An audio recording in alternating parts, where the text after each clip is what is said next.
할렐루야. 새해 2026년이 밝았습니다. 그리고 첫 주일 예배를 드리는데 첫 주일 예배 때부터 우리가 듣는 그 외부적인 소식에 의해서 우리의 마음이 그렇게 가볍지만은 않은 것 같아요.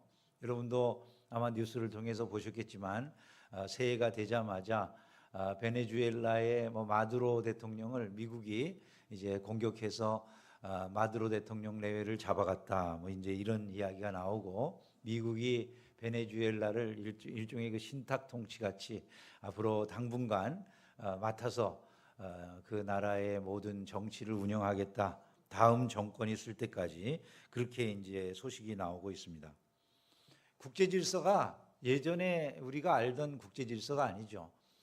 공산주의 독재 정권은 독재 정권대로 러시아가 주변 국가들을 침략하는 이런 일들이 일어나고 있고, 중동의 그 전쟁의 불씨도 그치지 않고 있고, 또 우리가 이번에 듣다시피 자유진영에서도 또 다른 나라를 힘 있는 나라가 쳐서 복속시키는 이런 일들이 일어나고 있습니다.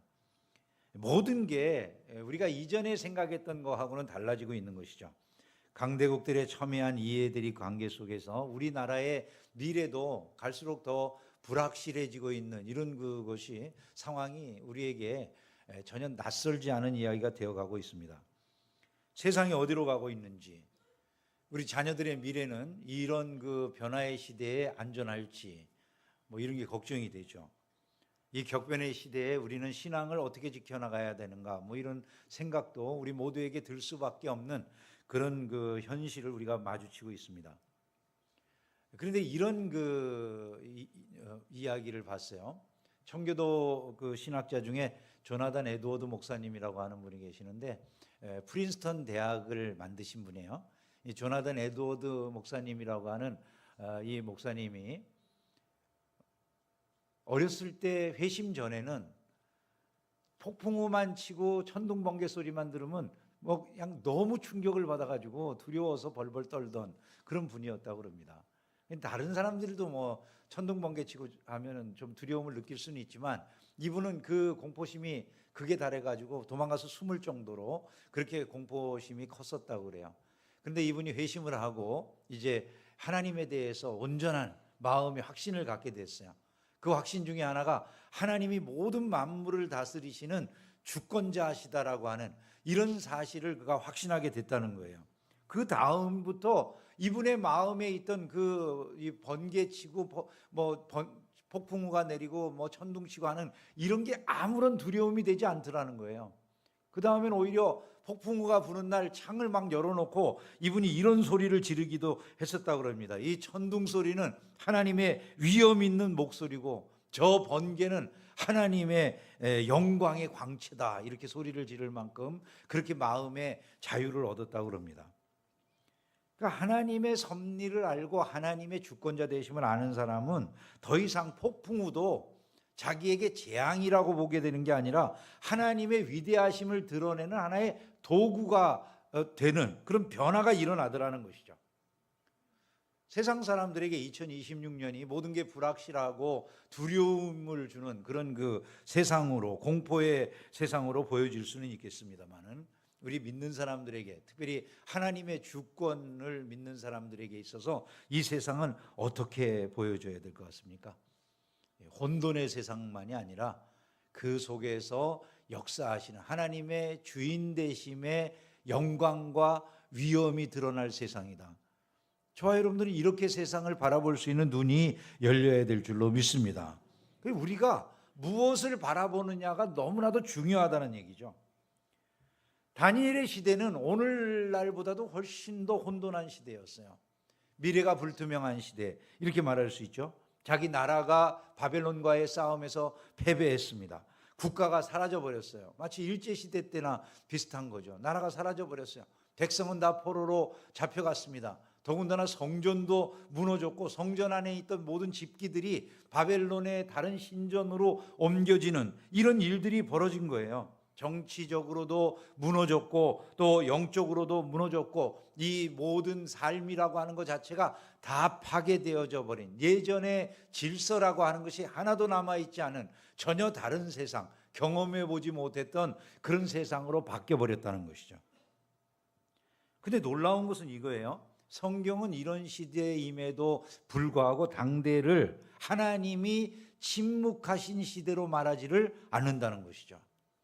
하나님이 가만히 계시고 하나님이 아무 말씀도 안 하신 시대가 아니라 오히려 그 혼돈의 중심에서 다니엘이라고 하는 사람을 세우시고 당신의 역사를 이끌어 가신 그 역사의 시면 속에서 오히려 모든 것을 다스리시고 통치하시는 하나님이시다. 이렇게 그 하나님을 말씀하고 있다는 거예요.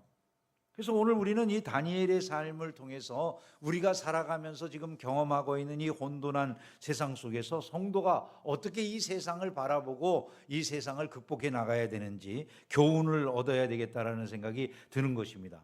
성도는 이 세상을 두려움이 아니라 담대함으로 살아가야 될 텐데 어떤 생각을 우리가 품고 어떻게 해야 이런 마음을 가지고 살아갈 수 있냐는 것이죠. 첫 번째로 우리가 깨달아야 될 게 이겁니다. 우리가 그 담대한 마음을 가지고 살아가려면요, 세계 정세가 다 무너질 때에도 하나님의 주권은 흔들리지 아니하고 견고하게 서 있다라는 사실을 믿어야 된다는 거예요. 여러분, 다니엘 1장 2절 말씀이 참으로 놀라운 사실을 우리에게 교훈하고 있는데 한번 다 같이 읽어볼까요? 주께서 유다 왕 여호야김과 하나님의 전 그릇 얼마를 그의 손에 넘기심에, 그랬어요. 넘기심에. 이 구절이 너무나 중요한 구절이에요. 왜 중요할까요? 바벨론이 강해서 이스라엘을 이긴 게 아니었더라는 거예요. 이게요, 정치적인 우연 때문에 일어난 일도 아니라는 겁니다. 이스라엘이 군사적으로 실수를 해가지고 패배한 것도 아니라는 거예요. 뭐라고 분명히 말씀합니까? 하나님께서 왕도 또 이 성전의 모든 기물도 바벨론에게 넘겨주셨다. 느부갓네살 왕에게 넘기시니라고 말씀하고 있다는 거예요. 그거를 그들에게 내어주신 분은 하나님이시지 이들의 잘못만이 아니라는 거죠. 그들의 잘못된 행실, 이제까지의 여러 가지 잘못된 행실 때문에 하나님이 그들을 치기 위해서 그들의 손에 그냥 넘겨주신 거라는 거예요. 칼빈은 이 구절을 주석하면서 이렇게 말을 해요. 하나님은 악한 왕들의 야망조차도 자신의 섭리 아래 두신다. 이렇게 말을 했어요. 악한 왕들의 그 모든 야망까지도 당신의 섭리 아래 두신다. 오늘날로 우리 시대로 바꾸면은 트럼프의 야망도 하나님은 당신의 섭리 아래 두시는 줄로 믿습니다. 시진핑의 야망도 그 섭리 아래 있음을 믿습니다. 푸틴의 야망도 마찬가지라는 거죠. 다 하나님의 섭리 아래 이것들을 두고 계신다라고 하는 것을 말씀하고 있다는 거예요. 세상의 뉴스를 바라보면 끊임없는 혼돈을 이야기하잖아요. 그죠? 근데 성경은 우리에게 무엇을 말씀하냐면 역사의 이 혼돈한 역사 위에서 그 모든 것을 다스리고 계시는 하나님의 손이 있다. 이걸 말씀하고 있다는 것이죠. 풍랑이는 바다 위에서 배들은 요동하면서 이 세상이 다 무너질 것처럼 당장 죽을 것처럼 야단을 쳐도 그 바다 밑에는 잔잔하잖아요. 그러니까 잠수부들은 풍랑이 요란하겠지만 겉으로 올라가야 되는 이 바다 표면으로 올라가는 게 아니라 오히려 더 깊은 곳이 안전하다. 이런 생각을 하는 게 자연스럽지 않겠습니까? 마찬가지입니다. 세상이 흔들릴 때 신자는 세상의 표피만 보고서 그걸로 내 마음의 평안을 얻으려고 하면 안 된다는 거예요. 그게 아니라 그 깊은 곳에서 역사하고 모든 것을 운행해 나가시는 하나님 그분을 보려고 하는 이런 마음 자세를 가질 때 비로소 신자의 마음에는 평안이 있음을 믿으시기를 주님의 이름으로 축원합니다. 2026년 우리 주변을 바라보면 전쟁과 분쟁, 동맹이 균열하고 경제적 불안이 계속해서 우리를 흔드는 그런 모습으로 보여지지 않겠습니까? 그것들을 바라보면 불안하지 않을 사람이 누가 있겠어요? 날마다 생활이 불안하겠죠. 걱정되고. 그러나 그게 아니라 이 모든 것 속에 하나님이 역사하고 계신다는 그 사실을 믿고 그것을 볼 수 있는 성도가 된다면 우리의 마음은 그 무엇보다도 평안함을 누리게 될 줄로 믿습니다. 우리는 이렇게 고백할 수 있어야 되는 거예요. 세상은 요동지를 쳐도 역사의 왕자는 비어있지 않다. 하나님이 통치하신다. 이것이 저와 여러분의 고백이 되기를 주의 이름으로 축원합니다. 한번 같이 따라서 해봅시다. 세상은 요동해도 역사의 왕자는 비어있지 않습니다. 하나님이 통치하십니다. 믿으면 크게 아멘. 여러분 무엇보다도 하나님이 통치하시는데 그 통치하시는 하나님이 우리를 사랑하신다는 게 중요한 거죠. 그죠? 할렐루야. 이 사실을 믿는 사람들은 세상이 아무리 바뀌어도 그 속에서 진정한 평안과 안식을 누리는 그런 사람이 될 수 있음을 믿습니다. 그래서 성도는요, 너무 뉴스에 금방금방 반응하는 사람들이 되어서는 안 되는 것이죠. 우리가 세상의 뉴스를 보면은 막 그냥 그 걱정, 염려, 근심으로 반응하기 쉽잖아요. 근데 성도는 그렇게 반응하려고 하기보다는 하나님의 보좌를 먼저 바라보고 하나님이 나를 사랑하신다는 생각을 먼저 하고 그 다음에 이 세상에 이 변하는 모든 것들이 나에게 어떤 영향력을 줄 것인가를 그렇게 바라보면서 세상의 역사를 해석할 줄 알아야 된다는 거예요. 해석을 잘하는 사람이 복된 줄로 믿습니다. 막 눈에 보여지는 거 보고 금방금방 반응하는 사람들은 너무 이제 사람들이 가볍게 보일 거 아니겠어요. 근데 신자는 그렇게 행동하지 않아도 되는 게 나를 사랑하시는 그 하나님이 이 역사 위에 계신다. 이걸 알고 살아가는 사람들이니까 그렇게 가볍게 행동하지 않아도 되는 것이죠. 세계 정세가 무너져도 하나님의 주권은 흔들리지 않는 줄로 믿습니다. 또한 이 말씀의 두 번째 교훈은요, 하나님이 여전히 주관하시고 세상을 다스리시는 분이 되신다. 그러면 하나님의 사람은 불안에 휩쓸릴 필요가 없다는 이야기가 되잖아요. 믿음의 자리를 굳건하게 지켜야 될 줄로 믿습니다. 그래서 하나님의 사람이라고 한다면, 여러분들은 우리가 첫날 무슨 말씀을 드렸어요? 너 하나님의 사람아. 다 잊어버렸어. 오직 너 하나님의 사람아 라고, 우리는 하나님의 사람이라고 하는 그런 소리를 듣는 사람들이다라고 하는 이야기를 제가 이제 송구영신 예배 때 말씀을 드리지 않았습니까? 우리가 하나님의 사람이라고 불리워지는 그런 사람들이다라는 거예요. 그러면 그런 사람들이 세상에 다른 사람들과 똑같이 세상 소식 듣고 불안해하고 걱정하고 염려하고 근심하는 이런 모습의 반응밖에 보여줄 것이 없다면 우리의 탁월함이나 독특함이 어디 있겠냐는 것이죠. 다니엘은 포로로 잡혀갔어요. 그런데 다니엘은 정체성까지 포로가 되지는 않았어요. 그는 바벨론의 왕궁에서 교육을 받았습니다. 바벨론이 그렇게 했던 거는 자신감 때문일 거예요.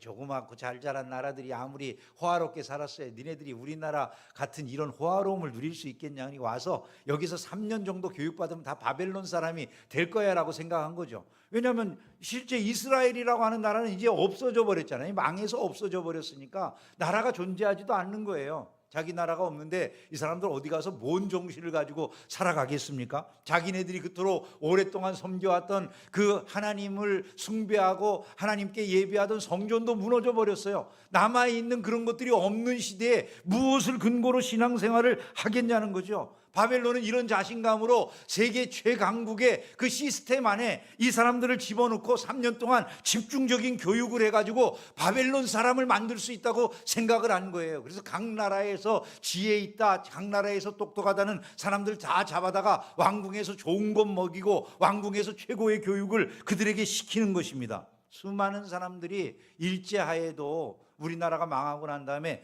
우리나라의 정체성을 갖기보다는 일본식 정체성을 가지고 변하는 분들이 있지 않았겠습니까? 바벨론 시대에는 바벨론이라고 하는 제국은 우리나라 정도가 아니거든요. 뭐 일본 정도가 아니거든요. 어마어마한 세계적인 대제국이었다 그 말이죠. 더군다나 바벨론이 최고로 힘이 셌던 때가 느부갓네살이라고 하는 그 왕 때가 바로 바벨론 전성시대잖아요. 이런 시대를 그들이 보여주면서 바벨론 왕국의 그 찬란함을 드러내고 있던 그 시절에 세상에 이 보잘것없는 망해버린 나라의 한 사람이 그 왕궁의 핵심 속에서 그렇게 교육받으며 자기 정체성을 지킨다는 게 가능하겠냐는 것이죠. 사람들은 다 변해갔는데 다니엘은 어떻습니까? 그는 그 속에서도 여전히 하나님의 사람이었다는 거예요. 여러분들을 뭐라고 불렀다고요? 오직 너 하나님의 사람아. 여러분 이게 놀라운 게요, 다니엘은 분명히 포로로 잡혀갔잖아요. 근데 일방적인 피해자가 아닌 거예요. 이 사람은요, 바벨론 한복판에 하나님이 보내신 하나님의 증인이 된 줄로 믿습니다. 그 바벨론이 다 모든 걸 먹은 줄 알았는데 오히려 그 가운데 하나님이 바벨론 중심에다가 하나님의 증인을 보냈더라는 그런 말씀이 되는 거예요. 성도가 세상을 살아가면서 잊지 말아야 될 것이, 우리가 세상에서 좀 밀리는 것 같고 보잘것없는 것처럼 보여질 때도요, 성도는 자존감을 가져야 돼요. 적어도 우리는 이런 생각을 할 수 있어야 된다는 거죠. 내가 이 세상 안에서 지금 막 밀리고 여러 가지로 쫓기는 그런 듯한 모습의 삶을 산다 할지라도, 나라고 하는 이 존재가 하나님으로 말미암아 내가 처해 있는 이 시대 속에 지금 증인으로 하나님의 사자로 보냄을 받고 있는 사람이다. 여러분, 이런 자기 정체성이 확실하지 않으면 우리가 신앙생활을 해서 무엇으로 세상을 이기겠는가, 이런 생각을 할 수 있어야 된다는 거예요. 오늘 우리가 살고 있는 이 세상도 비슷하잖아요, 그죠? 세계가 빠르게 변하고 가치관이 전도되어지고 일부 성도들도 심지어 흔들려가면서 이런 세상의 흐름에 내가 적당히 어떻게 호응해야 되느냐, 이런 생각을 할 수도 있고, 두려움에 움츠러들 수도 있고, 또 적당하게 내가 도망치듯이 이렇게 신앙생활 할 수 있다고 생각하는 그런 사람들이 나올 수 있다는 거예요.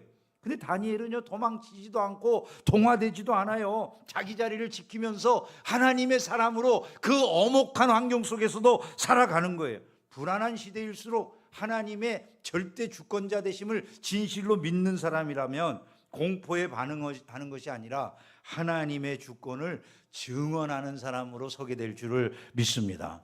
그것이 저와 여러분들이 되기를 주의 이름으로 축원합니다. 그러면 이런 불확실한 미래 앞에서 성도의 결단은 너무나도 분명해져야 될 수밖에 없잖아요, 그죠? 그래서 다니엘이 뭐라고 말하냐면 뜻을 정했다라고 말씀을 해요. 다니엘은 뜻을 정하여. 이 짧은 문장이 혼돈의 세대를 이기는 가장 중요한 핵심 문장이에요. 혼돈의 시대를 무엇으로 이기느냐? 뜻을 정해서 이겼다는 거예요. 한번 생각을 해보세요. 여러분, 다니엘은 정세가 안정되고 상황이 내게 유리한 다음에 뜻을 정했습니까? 앞날이 보이지 않고 모든 것이 불확실할 때 뜻을 정했습니까? 아무것도 안 보이는데 뜻을 먼저 정했다는 거예요. 나 하나님의 뜻대로 살 거야, 그러고 말이죠. 아무것도 안 보이는데, 아무것도 유리하지 않는데, 미래가 불투명한데 그 상황 속에서 먼저 뜻을 정했다는 거예요. 자, 여러분, 신앙생활하면서 우리가 어떻게 신앙생활하기가 쉬울 것 같으세요? 내 상황이 유리해질 것 같으면 신앙생활 열심히 해야지, 이렇게 할 수 있어요. 미래가 불투명하면 우리는 하나님 앞에, 하나님 좋은 환경을 좀 만들어 보세요, 나도 신앙생활 잘할 수 있어요, 그러죠. 근데 거기에 믿음이, 환경이 다 좋아진 다음에 내가 믿음 생활하는 것 같은 거는 믿음 생활 할 필요가 특별히 있습니까, 없습니까? 거기 믿을 게 뭐가 있겠어요, 그죠? 진짜 믿음은 언제 드러날 것 같으세요? 환경이 불확실하고 아무것도 보여지지 않는 것 같지만, 그럼에도 불구하고 하나님이 살아계심을 알기에 그분을 붙잡는 이것 속에 믿음이 있는 거잖아요. 믿음이 불확실성의 한가운데서 하나님을 오히려 붙들기로 뜻을 정했다는 거예요. 그것이 다니엘의 믿음이고 그것이 변화를 일으키는 가장 중요한 핵이 되는 것이죠. 2차 세계대전 중에 런던 대공습을 한다고 그 막 히틀러가 비행기로 57일 동안을 매일같이 런던을 공습했다고 그래요. 57일. 여러분, 공습이 매일같이 57일 동안 이어졌다라고 생각하면 그 공습을 받는 런던 시민들이 얼마나 불안했을지 짐작이 되시잖아요. 뭐 요즘같이 무슨 폭탄이라고 하는 게 GPS 다 달아가지고 정확하게 때리려고 하는 건물에 떨어지는 게 아니잖아요. 무작위로 그냥 아무데나 막 떨어뜨리는 그런 폭탄이 런던 그 상공에 마구제비로 뿌려지고 있는 그런 시절을 한번 생각해 보세요. 사람들이 그 57일이 아마 57년처럼 느껴졌을 거예요. 근데 흥미로운 점은 종군 기자가 보니까 이 런던 시민들이 아침만 되면 면도를 하고 양복을 갈아입고 예전에 그냥 자기가 가던 그 출근길을 따라서 출근을 하더라는 거예요. 그리고 아침마다 BBC 방송을 그냥 귀를 기울여서 계속 듣고, 이게 너무 신기하더랍니다. 왜냐하면 아니 밤만 되면 건물이 무너져 내리고 알았던 사람들이 죽기도 하고 다치기도 하고 그냥 주변에서 너무나 비참한 광경들이 계속 벌어지고 있는데, 어떻게 저 사람들은 매일 아침 그럼에도 불구하고 면도를 하고 깨끗하게 어쨌든 자기가 가지고 있는 옷 중에 제일 좋은 그런 양복을 차려입고 그리고 가방을 들고 출근길을 나서서 그 폭격으로 무너진 그 건물들 사이를 그렇게 뚫고 자기 일을 하러 갈 수가 있는가? 저렇게 아무런 일이 없는 것처럼 저렇게 평상의 삶을 살 수 있는가? 너무 궁금했대요. 그래서 물어봤대요. 아니 내일 당신이 살아있을지도 모르는데 왜 시계를 맞추고 넥타이를 매고 출근을 합니까? 무슨 의미가 있나요 그게? 내일 죽을지도 모르는데. 그렇게 물어봤어요. 그 시민이 생각하다가 이런 대답을 했다는 거예요. 그것 때문에 오히려 그런다고. 시계를 맞추고 옷을 입고 평소대로 행동하는 이유는 전쟁이 우리 삶의 주인이 아니라는 사실을 드러내고 싶기 때문이라고 말을 하더라는 거예요. 히틀러가 내 시간표를 좌우할 수 없다라는 걸 보여주고 싶어서.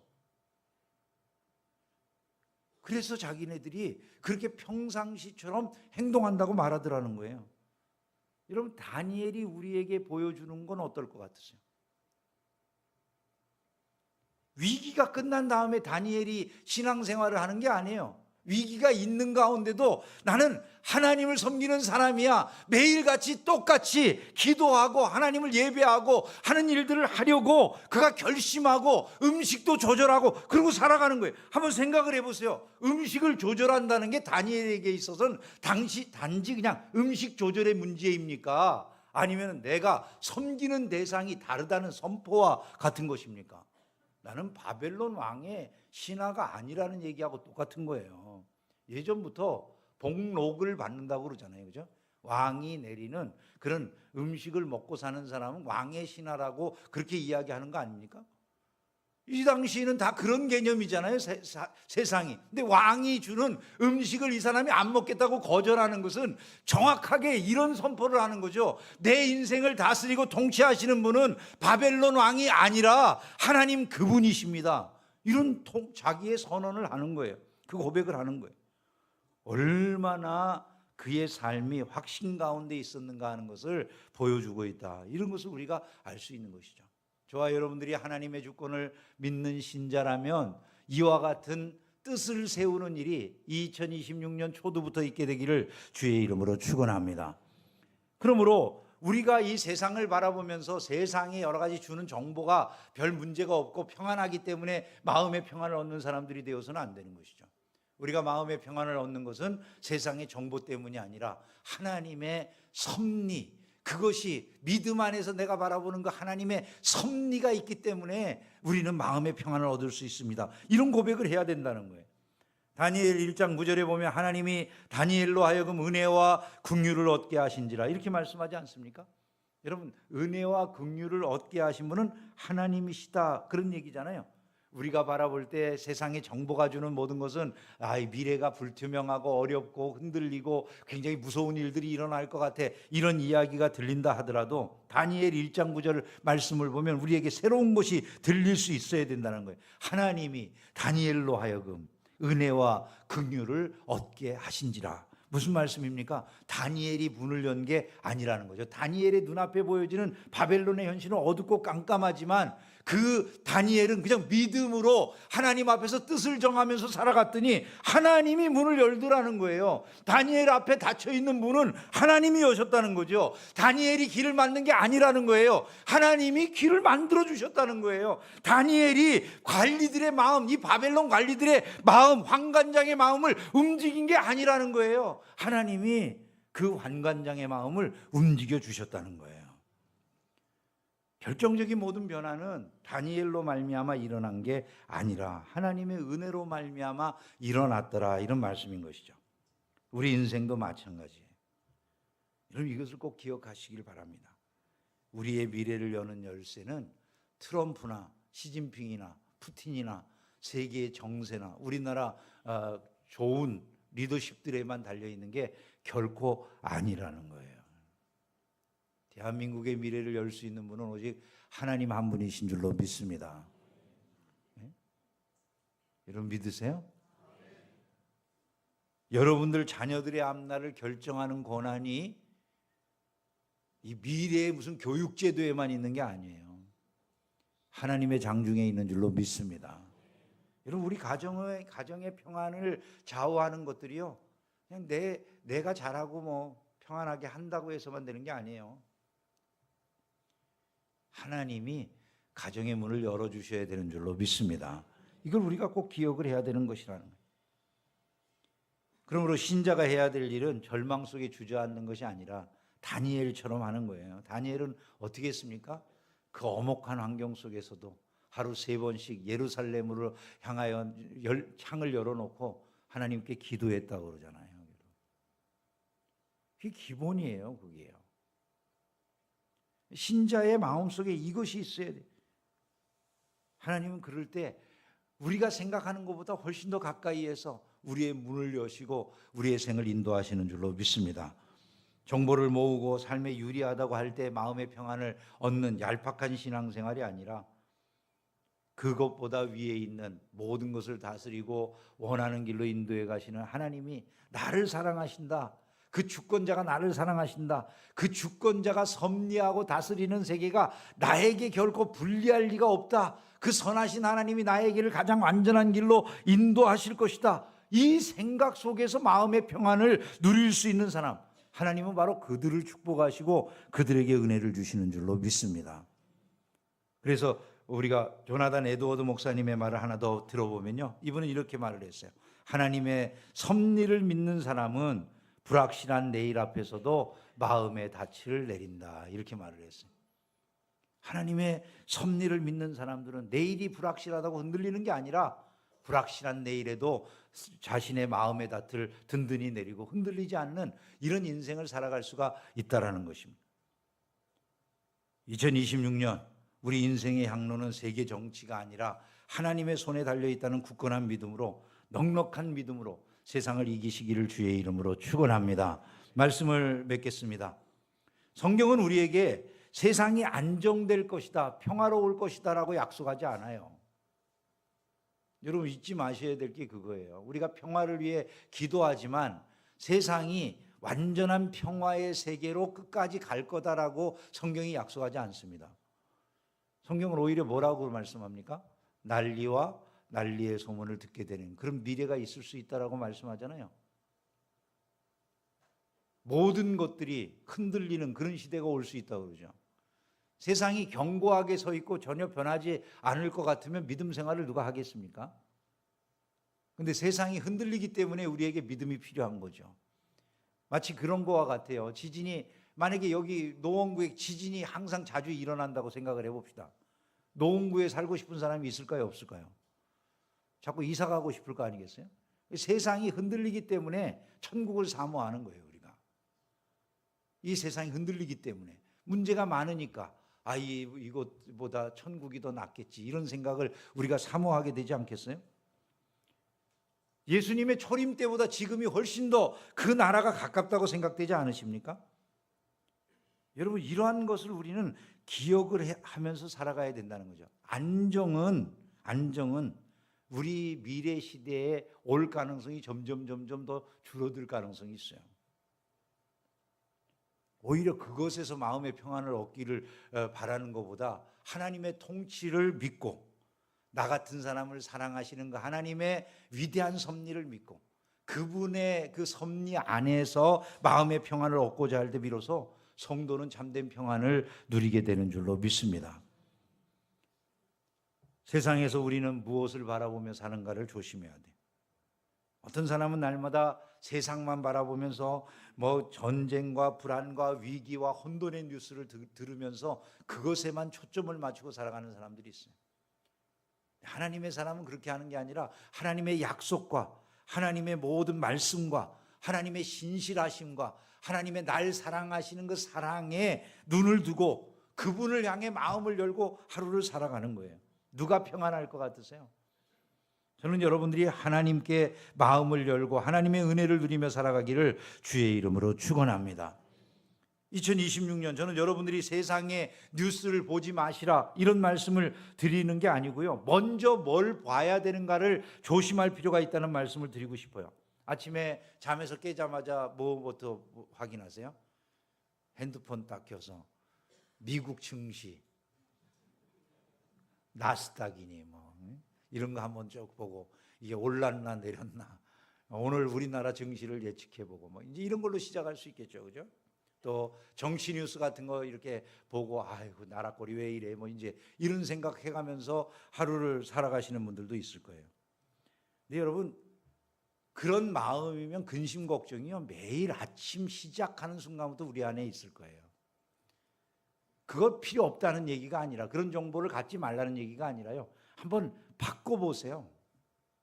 순서를 바꿔보는 거예요. 아침에 일어나자마자 하나님께 기도해요. 하나님의 말씀을 봐요. 그리고 나를 사랑하시는 그분의 손길을 먼저 느껴요. 그리고 세상의 뉴스를 봐요. 근데 그 뉴스를 볼 때 뉴스를 해석해서 봐요. 아까 말씀드렸잖아요. 해석을 하는 거예요. 나를 사랑하시는 하나님께서 오늘 하루도 세상을 움직여 가시는데 내 생각과 다른 여러 가지 지금 어려운 일들이 세상에 펼쳐지고 있지만 오늘도 하나님은 나를 보호하실 줄로 믿습니다. 나는 그분과 동행할 줄을 믿습니다. 이런 마음을 가지고 하루를 살아가야 된다는 거죠. 그러면 거기에 평안이 있다는 거예요.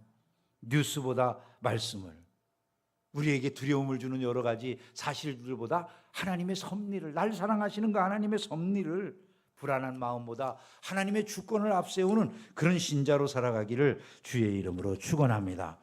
역사의 파도가 아무리 거세도 하나님의 보좌는 흔들리지 않는다는 것을 기억하세요. 하나님이 통치하시는 줄을 믿습니다. 주권자이신 하나님을 향해 오늘의 창문을 열고 그분이 비춰주시는 따뜻한 빛을 받으세요 먼저. 그리고 나서 세상을 살아가세요. 그들은 세상을 이기는 사람이 될 줄로 믿습니다. 아브라함 카이퍼 박사의 이 말을 여러 번 여러분에게 드린 바 있는데 기억하실지 모르겠어요. 오직 하나님께만 무릎을 꿇는 자는 세상 그 무엇 앞에도 무릎을 꿇지 않는다. 진실로 하나님 앞에 무릎을 꿇으셨습니까? 그러면 세상이 감당치 못할 그리스도인으로서의 삶을 출발할 수 있을 줄로 믿습니다. 여러분은 바벨론에 끌려간 그 자들처럼 살아갈 사람들이 아니라 오히려 바벨론 한가운데서 하나님의 왕권을 선포했던 다니엘처럼 하늘의 대사로 살아가야 될 사람들이다. 이 정체성을 분명히 알고 한 해를 살아가십시오. 그때 여러분의 삶의 미래를 여시고 가장 놀라운 것으로 채우시는 하나님의 기적을 삶의 현장에서 맛보게 될 줄을 믿습니다. 그런 승리자들이 다 되시기를 주의 이름으로 축원합니다.